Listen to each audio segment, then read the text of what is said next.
என் அன்பு பிள்ளையே, இன்று உனக்கு குறி சொல்ல இந்த தாய் வந்திருக்கின்றேன். ஆம் என் தங்க பிள்ளையே, என் வாழ்க்கையில் என்னதான் நடக்கப் போகிறது, எனக்கு என்னதான் கிடைக்கப் போகிறது தாயே என்று நீ தினமும் தெளிவில்லாமல் என்னிடம் வந்து கேட்டுக்கொண்டிருக்கின்றாய் அல்லவா? உன்னிடத்தில் உன் வாழ்க்கையில் என்ன நடக்கிறது என்பதை பற்றி குறி சொல்ல வந்திருக்கின்றேன். இதை கேட்கும் முன்பு நான் உனக்கு சில உத்தரவுகளை கொடுக்கின்றேன். ஏனென்றால் இதை நீ அறிவுரையாக கேட்டால் இந்த தாய் சொல்வது உனக்கு புரியாது, அதுபோல உனக்கு இது நடக்கவும் செய்யாது. என் பிள்ளையே, நான் இந்த வாக்கினை சொல்லும் பொழுது நீ உன் கண்களை மூடி என் வாழ்க்கையை பற்றி சொல்லுங்கள் தாயே என்று கேட்க வேண்டும். என் வாழ்க்கையை பற்றி சொல்லுங்கள் தாயே என்று நீ நம்பிக்கையோடும் முழு மனதோடும் அதனை கேட்க வேண்டும். சத்தமான இடத்தில் இந்த வாக்கினை நீ கேட்கக்கூடாது. அமைதியாக உட்கார்ந்து இந்த வாக்கினை நீ கேட்க வேண்டும். அப்பொழுதுதான் இந்த தாய் சொல்வது உனக்கு புரியும். அதை போலவே நீ கடைபிடித்து வந்தால் நீ நினைத்த காரியத்தையும் உன்னுடைய வேண்டுதல் எல்லாவற்றையும் இந்த தாய் நிச்சயமாக நடத்தி கொடுப்பேன். என் அன்பு பிள்ளையே, தாய் சொல்லக்கூடிய கட்டளைகளை நீ ஏற்றுக்கொள்கின்றாய் என்றால் மட்டும் இந்த பதிவினை நீ ஏற்க வேண்டும். அப்படி இல்லை என்றால் இரைச்சலாக இருக்கக்கூடிய இடத்தில் மற்றவர்களிடம் பேசிக்கொண்டு இந்த வாக்கினை நீ கேட்பாயானால் இதனை நீ கேட்க வேண்டாம். ஏனென்றால் நான் உனக்கு தரக்கூடிய வாக்கு தெய்வ வாக்கு. நான் சொல்லக்கூடிய விஷயம் உன் வாழ்க்கையில் நடக்கக்கூடிய விஷயம். நான் சொல்லும்படி கேட்டால்தான் உனக்கு அது புரியும். அப்படி இல்லை என்றால் உனக்கு அது புரியாது அல்லவா? எந்த ஒரு பலனையும் இந்த வாக்கு உனக்கு கொடுக்காது அல்லவா?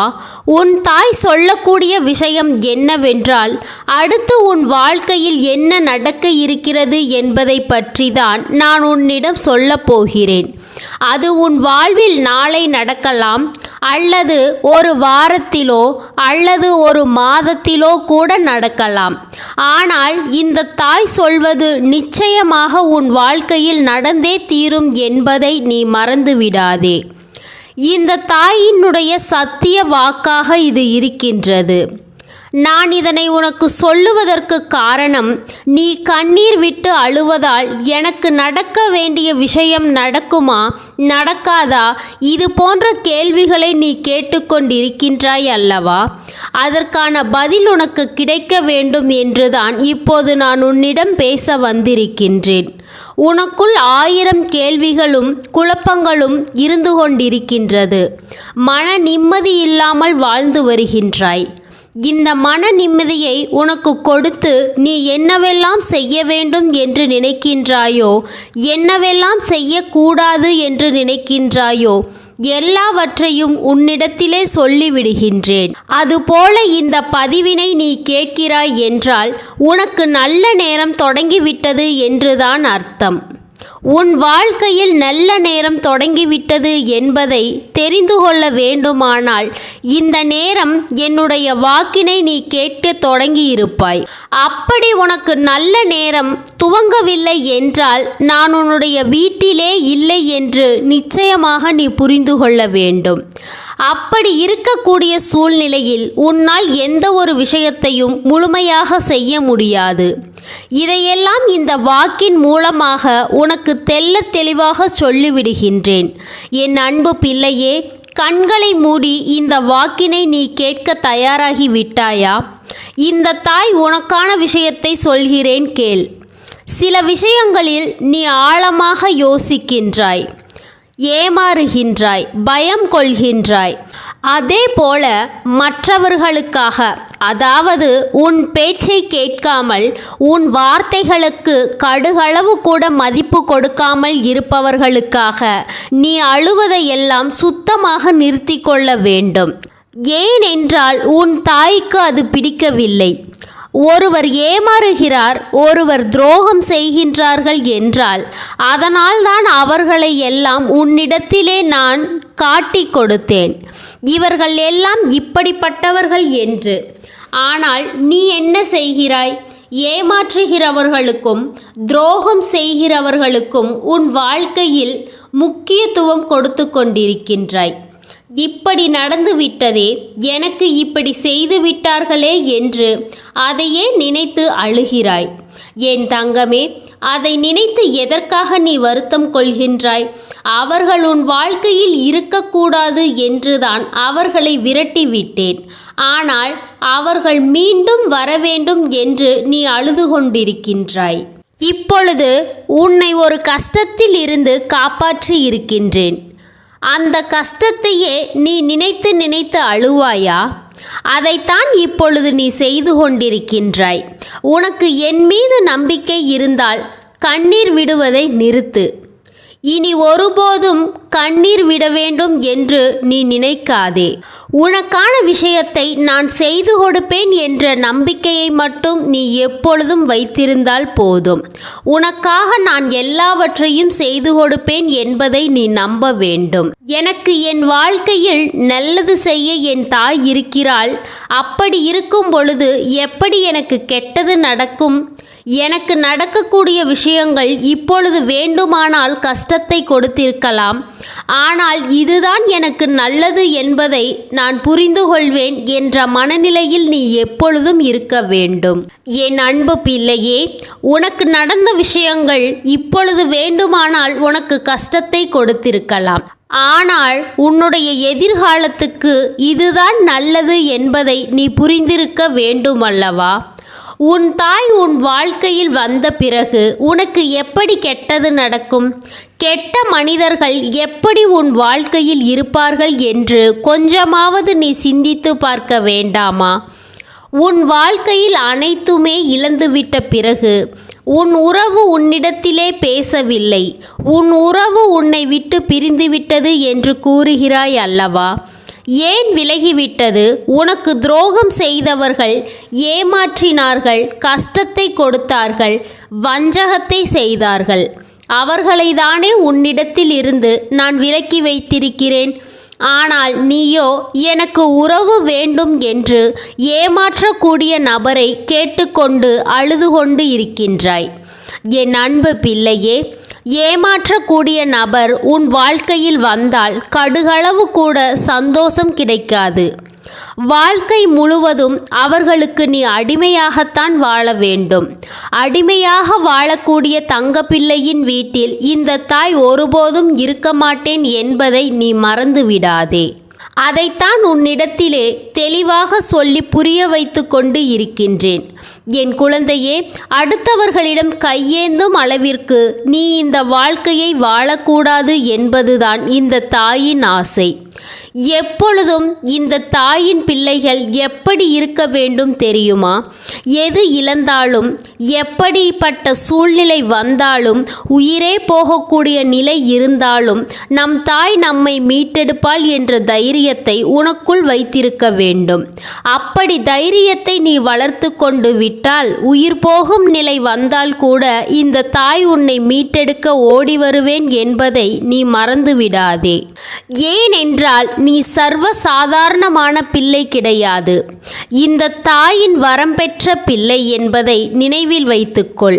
இந்த நிலையில்லா செல்வத்தையும் செழிப்பையும் பொய்யான உறவுகளையும் நம்பி உன்னுடைய தாயை நீ இழந்து விடாதே.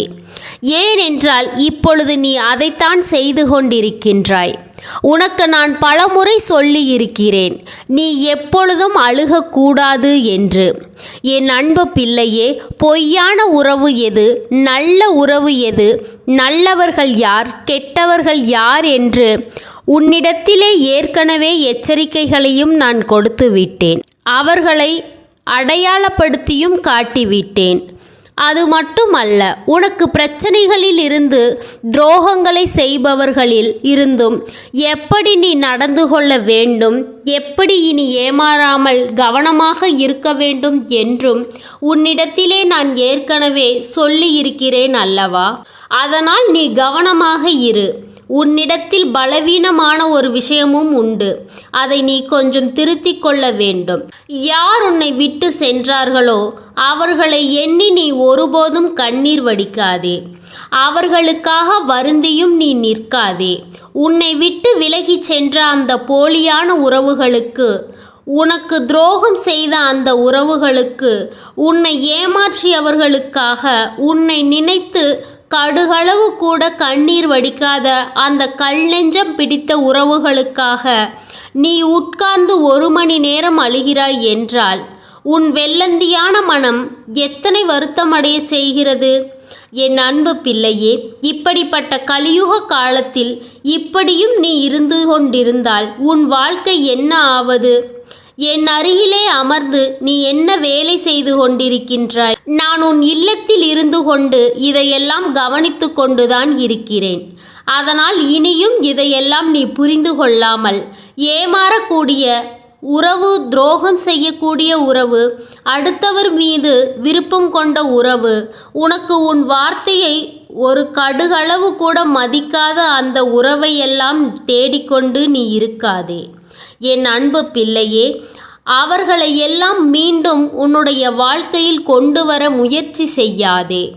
உன்னிடத்திலே அன்பு இல்லாதது, பொறாமை பிடித்தது, உன்னுடைய நலனில் கொஞ்சம் கூட அக்கறை இல்லாததை எல்லாம் உன்னுடைய வாழ்க்கையில் உன்னோடு வைத்திருந்தால் உன் வாழ்க்கையில் எப்போதுமே உனக்கு முன்னேற்றம் கிடைக்காது. அதைத்தான் உன் தாய் உன்னிடத்திலே சொல்லி புரிய வைக்கிறேன். ஆனாலும் உன்னிடத்திலே பிடிவாத குணம் இருக்கிறது அல்லவா? அந்த பிடிவாதத்தை எல்லாம் நீ விட்டுவிட வேண்டும். உன்னுடைய எதிர்காலத்தை மட்டுமே நீ கவனம் செலுத்த வேண்டும். யார் யார் என்னென்ன தவறுகள் செய்தார்களோ அதற்கான தண்டனைகளை எல்லாம் இந்த தாயின் கையால் நிச்சயமாக கிடைக்கும் என்பதை நீ ஞாபகம் வைத்துக்கொள். அவர்களுக்கு தண்டனை உடனே கிடைக்குமா, எப்போது கிடைக்கும் என்றெல்லாம் நீ யோசித்து கொண்டு இருக்க வேண்டாம். அதை இந்த தாயின் கைகளில் ஒப்படைத்து விட்டு இனி உனக்கான எதிர்காலத்தில் நீ என்ன செய்ய வேண்டும் என்று மட்டும் நீ யோசிக்க வேண்டும். இது என்னுடைய சத்திய வாக்கு. உனக்கு எந்த வகையிலாவது இந்த தாய் வந்து உதவி செய்து கொண்டே இருப்பேன். அது உன்னுடைய பண பிரச்சனையாக இருந்தாலும், தொழில் பிரச்சனைகளாக இருந்தாலும், வேலை சார்ந்த பிரச்சனைகளாக இருந்தாலும், உறவுகள் சார்ந்த பிரச்சனைகளாக இருந்தாலும், உன்னுடைய உடல் நலம் ஆரோக்கியம் சார்ந்த பிரச்சனைகளாக இருந்தாலும் சரி, எல்லாவற்றையும் உன் தாய் நான் சரி செய்து கொடுப்பேன். உனக்காக உதவி செய்ய இந்த தாய் இருக்கும் பொழுது நீ எதற்காக வருந்த வேண்டும்? என் தங்கமே, உனக்காக உன் தாய் எல்லாவற்றையும் செய்து கொடுப்பேன் என்ற உணர்வு உன்னிடத்திலே எப்பொழுதும் இருக்க வேண்டும். என் அன்பு பிள்ளையே, என் தாய் எனக்காக எல்லா விஷயங்களையும் என் வாழ்க்கையில் நிறைவேற்றி கொடுப்பார் என்று முழு மனதோடு நம்பிக்கையோடு நீ எப்பொழுதும் இருக்க வேண்டும். உனக்கு பார்த்து பார்த்து இந்த தாய் செய்யக்கூடிய விஷயங்கள் எல்லாமே உனக்காகத்தான். அது மட்டுமல்ல என் தங்கமே, இன்றிலிருந்து உனக்கு பிடித்த விஷயங்களை மட்டுமே உன் வாழ்க்கையில் நான் நடத்தப் போகிறேன். என் மீது கடுகளவு நம்பிக்கை வைத்தால் போதும். உனக்கு மலையளவு மாற்றத்தை உன்னுடைய வாழ்க்கையில் நான் நடத்தி காட்டுவேன். என் அன்பு பிள்ளையே, உன்னை நடுத்தெருவில் நிர்கதியாக நிற்க வைத்தவர்களை இந்த தாய் ஒருபோதும் சாதாரணமாக விட்டுவிட மாட்டேன். உனக்கு எப்பொழுதெல்லாம் மனதில் வலிமை குறைகிறதோ அப்பொழுதெல்லாம் இந்த தாயினை மனதில் நினைத்துக்கொள். உனக்கு 1000 மடங்கு மனதில் வலிமை பெருகும் என்பதை மறந்து விடாதே. நான் உன்னுடன் வந்து உனக்கு எப்பொழுதும் வெற்றியை கொடுப்பேன். அது எப்படிப்பட்ட சூழ்நிலையாக இருந்தாலும் சரி, எங்கு சென்றாலும் உனக்கு வெற்றி மட்டும்தான் கிடைக்கும். அதுபோல என் தங்க பிள்ளையே, எங்கு சென்றாலும் இந்த தாயை மனதில் நினைத்து கொண்டு எல்லா விஷயங்களையும் நீ செய்ய தொடங்கு. உனக்கு துன்பமான சூழ்நிலையிலும் இன்பம் வந்து சேரும் என்பதை நீ மறந்து விடாதே. இந்த தாயானவள் உன்னோடு இருக்கும் பொழுது உனக்கு எல்லாமே சாதகமாக தான் நடக்கும் என்பதை நீ புரிந்துகொள். இந்த தாய் உனக்கு வழித்துணையாக வருகிறேன். நான் உனக்கு நல் வழித்துணையாக இருந்து உன்னுடைய வழிகளில் எல்லாவற்றையும் உனக்கானதாக மாற்றி கொடுக்க போகிறேன். அதனால் நீ எதற்காகவும் வருந்த வேண்டாம். என் அன்பு குழந்தைகளே, உங்கள் ஒவ்வொருவரின் வேண்டுதலும் இந்த தாயினிடம் நிச்சயமாக நிறைவேறத்தான் போகிறது. இதற்கு முன்பு எதற்கெல்லாம் நீ வருந்தி நின்றாயோ, எதற்கெல்லாம் வேதனைப்பட்டாயோ, அதற்கான நல்ல மருந்தினை நிச்சயமாக என்னிடத்தில் இருந்து நீ பெறத்தான் போகின்றாய். உனக்கு எல்லாமே கிடைக்கப் போகிறது. அதை உன்னுடைய கைகளில் இந்த தாய் கொண்டு வந்து கொடுக்க போகிறேன். உன்னுடைய வாழ்க்கையில் நல்ல விஷயங்கள் நடக்கும் பொழுது நீயாகவே இதையெல்லாம் உணர்ந்து கொள்வாய். என் அன்பு குழந்தையே, இதுவரை உனக்கு எந்தெந்த விஷயங்கள் எல்லாம் கிடைக்காமல் இருந்ததோ, எந்தெந்த விஷயங்கள் எல்லாம் தடைபட்டு நின்றதோ, அதையெல்லாம் இனிமேல் நடக்க இருக்கின்ற நாட்களில் நீ அடையப் போகின்றாய். இந்த தாயின் மீது நம்பிக்கையை அதிகமாக வைத்துவிட்டாய் அல்லவா? அப்படி இருக்கும் பொழுது இனிமேல் உன் வாழ்க்கையில் நல்ல விஷயங்களை நடத்தி காட்டுவது என்னுடைய முழு பொறுப்பாக மாறியிருக்கின்றது. நான் ஒருபோதும் உன்னை கைவிட்டு விட மாட்டேன். நான் என்றும் உன்னுடனே துணையாக இருந்து உன்னை நல்வழியில் நடத்தி செல்ல போகின்றேன். அது மட்டுமல்ல, உனக்கு வரக்கூடிய பெரிய ஆபத்துகளில் இருந்து உன்னை காப்பாற்றி உன்னுடைய உடல் நலனையும் உன்னுடைய குடும்ப நலத்தையும் நான் மீட்டெடுக்கப் போகிறேன். அதுவரையில் உனக்கு பொறுமை என்பது கொஞ்சம் அவசியம் தேவைப்படுகின்றது. நம் தாய் வாக்கு கொடுத்து விட்டால் இனி நமக்கு நல்லது மட்டுமே நடக்கும் என்பதை நீ நினைவில் வைத்து கொள்ள வேண்டும். என் அன்பு குழந்தையே, சந்தோஷம் என்பது என்ன தெரியுமா? பிரச்சனை இல்லாமல் வாழ்க்கையை வாழ்வது கிடையாது. எவ்வளவு பிரச்சனைகள் வந்தாலும் அதையெல்லாம் சமாளித்து இந்த சூழ்நிலைகளை எல்லாம் வெற்றி கொண்டு நிம்மதியாக இருப்பதே உண்மையான சந்தோஷம் என்பதை நீ புரிந்து கொள்ள வேண்டும். இனி என் செல்ல குழந்தைக்கு அப்படிப்பட்ட நிரந்தரமான சந்தோஷம்தான் வாழ்க்கையில் அமையப் போகிறது. இனி எத்தனை கஷ்டங்கள் வந்தாலும், எத்தனை துயரங்கள் வந்தாலும் அதையெல்லாம் மிக எளிமையாக கடந்து வரவும் ஜெயித்து வரவும் அத்தனை திறமைகளையும் நான் உனக்கு கொடுக்க போகிறேன். உன் வாழ்க்கையில் உனக்கு மிகப்பெரிய நம்பிக்கையையும் துணிச்சலையும் தைரியத்தையும் இந்த தாய் கொண்டு வந்து கொடுக்க போகிறேன். அது மட்டுமல்ல, நீ இன்னொரு விஷயத்தையும் உனக்குள்ளே பழகிக்கொள்ள வேண்டும். அது என்ன தெரியுமா? உன்னிடத்திலே புன்னகையையும் மௌனத்தையும் நீ எப்பொழுதும் வைத்திருக்க வேண்டும். ஏனென்றால் பல பிரச்சனைகளை எல்லாம் கடந்து வருவதற்கு இது இரண்டுமே உனக்கு ஆயுதங்களாக பயன்பட போகின்றது. என் அன்பு பிள்ளையே, உன்னுடைய அழகான புன்னகை என்பது பல பிரச்சனைகளை உனக்கு தீர்த்து வைக்கும். அதே போல உன்னுடைய மௌனம் என்பது பல பிரச்சனைகளை உனக்கு வரவிடாமல் தடுத்துவிடும். சரியான இடத்தில் நீ சிரித்து விட்டாலே சில பிரச்சனைகள் எல்லாம் காணாமல் போய்விடும். உன் முகத்தில் இருக்கின்ற அழகான புன்னகை ஒட்டுமொத்த மனநிலையையும் மாற்றிவிடும் அல்லவா? அதனால் பிரச்சனைகள் எளிதில் முடிவதற்கு வாய்ப்புகள் அதிகம் இருக்கிறது. அதே சமயத்தில் உன்னுடைய ஒட்டுமொத்த மௌனத்தையும் பலருடைய பிரச்சனைகளை சமாளிப்பதற்கும் அந்த பிரச்சனைகள் உன்னை நோக்கி வரவிடாமல் தடுப்பதற்கும், உன்னை சோதித்து பார்ப்பவர்களுக்கு, உன்னை தீண்டி கோபமடைய செய்பவர்களுக்கும் எல்லாவற்றையும் தாண்டி நீ உன்னுடைய வேலை என்னவோ அதை மட்டுமே நீ செய்து கொண்டு மௌனமாக கடந்து சென்று விட்டால் எப்பேற்பட்ட கஷ்டங்களும் உன் அருகில் வந்து நிற்பதற்கு கூட சக்தி இல்லாமல் வலுவிழந்து போகும் அல்லவா? அதனால்தான் இதை இரண்டையும் நீ எப்பொழுதும் உன் வாழ்க்கையில் பயன்படுத்த வேண்டும் என்பதை நீ மறந்து விடாதே. என் அன்பு பிள்ளையே, இந்த வாழ்க்கையில் வெற்றியும் தோல்வியும் யாருக்கும் நிரந்தரம் கிடையாது. ஆனால் இந்த வாழ்க்கையை யாரெல்லாம் நன்றாக வாழ வேண்டும் என்று நினைக்கிறார்களோ அவர்களுக்கு போராட்டங்கள் சற்று அதிகமாக தான் இருக்கும். அந்த போராட்டம் நல்லபடியாக முடிய வேண்டும் என்றால், அதில் வெற்றி கிடைக்க வேண்டும் வேண்டும் அல்லவா? அப்படிப்பட்ட வெற்றிதான் இனி உனக்கு கிடைக்கப் போகிறது. உன்னுடைய போராட்டங்கள் எல்லாம் நல்லபடியாக முடியப் போகிறது. இனிமேல் நீ வெற்றி படிக்கட்டில் ஏறப் போகின்றாய். ஒவ்வொரு படியையும் கடந்து நீ உனக்கான வெற்றியை அடைந்து உச்சத்தில் அமரப்போகிறாய் என்பதை மறந்துவிடார்.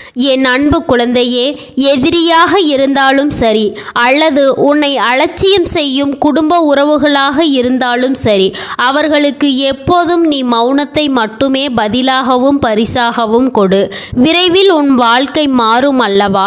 அப்போது எல்லாவற்றையும் அவர்களே உணர்ந்து கொள்வார்கள். எப்பொழுதும் நீ மற்றவர்களிடத்தில் நன்றி உணர்வோடு இருந்து கொண்டால் அதுவே உனக்கு நல்ல நன்மைகளை கொண்டு வந்து கொடுக்கும். என் அன்பு குழந்தையே, இந்த தாயினுடைய ஆசீர்வாதங்களும் அன்பும் துணையும் என்றென்றைக்கும் உனக்கு முழுமையாக கிடைத்து கொண்டே இருக்கும். அதனால் நீ எதற்காகவும் கலங்காதே, எதை நினைத்தும் வருந்தாதே. நீ நல்லதையே நினைத்து நல்லதையே செய்யும் பொழுது உன் வாழ்க்கையில் எல்லாம் உனக்கு நன்மையாக மட்டுமே நடக்கும். ஓம் ஸ்ரீ வராகி தாயே போற்றி போற்றி. ஓம் ஸ்ரீ வராகி தாயே போற்றி போற்றி.